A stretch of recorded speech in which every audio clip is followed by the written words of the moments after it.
True Light Network. Truly beyond truth. குழந்தைகளை குறிவைக்கும் ஹெக்ஸ்ட் திரைப்படம் பெற்றோர்கள் கவனத்திற்கு. டிஸ்னி அனிமேஷன் ஸ்டுடியோஸ் தயாரிப்பில் உருவாகி வரும் அனிமேஷன் திரைப்படமான ஹெக்ஸ்ட் வரும் நவம்பர் 25ஆம் தேதி அன்று திரையரங்குகளில் வெளியாக உள்ளது. இந்நிலையில் ஹெக்ஸ்ட் திரைப்படத்திற்கு எதிராக கிறிஸ்தவர்கள் மத்தியில் கடும் எதிர்ப்புகள் எழுந்துள்ளன.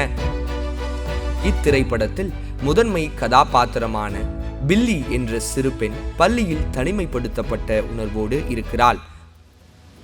அப்பொழுது தனக்கு இருக்கும் மந்திர சக்திகளை கண்டறிந்து ஹெக்ஸ் என்ற மாய உலகத்திற்கு செல்வது போல கதை அமைந்துள்ளது.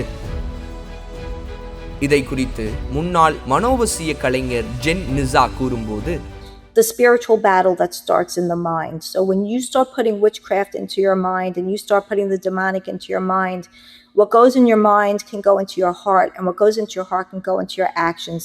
We ought to guard our eye gates, our ear gates, and we should be extremely discerning. Don't open demonic doors for you. This isn't just a movie.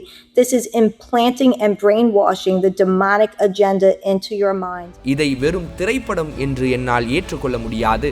மனதளவிலும் ஆன்மீக ரீதியிலும் தொடங்கும் இந்த விஷயங்கள் குழந்தைகள் மனதில் பதிந்துவிடும். இது வெறும் சினிமா அல்ல, சாத்தானிய கருத்துக்களை குழந்தைகள் மனதில் திணிக்கும் மூளைச்சலவை முயற்சி என்று கூறியுள்ளார். பிள்ளைகளுடைய மனதையும் சிந்தனையையும் பாதிக்கக்கூடிய இப்படிப்பட்ட திரைப்படங்களை பெற்றோர்கள் குழந்தைகள் பார்ப்பதற்கு அனுமதிக்க கூடாது. இது வெறும் பொழுதுபோக்கு தானே என்று அசட்டையாக இருக்காமல் தவறான கருத்துக்கள் குழந்தைகளின் மனதில் பதியாதபடி மனதையும் சிந்தையையும் பாதுகாத்து கொள்ள நாம் ஜெபிப்போம். Subscribe to True Light Christian TV and click the bell icon to receive notifications about our new programs and updates.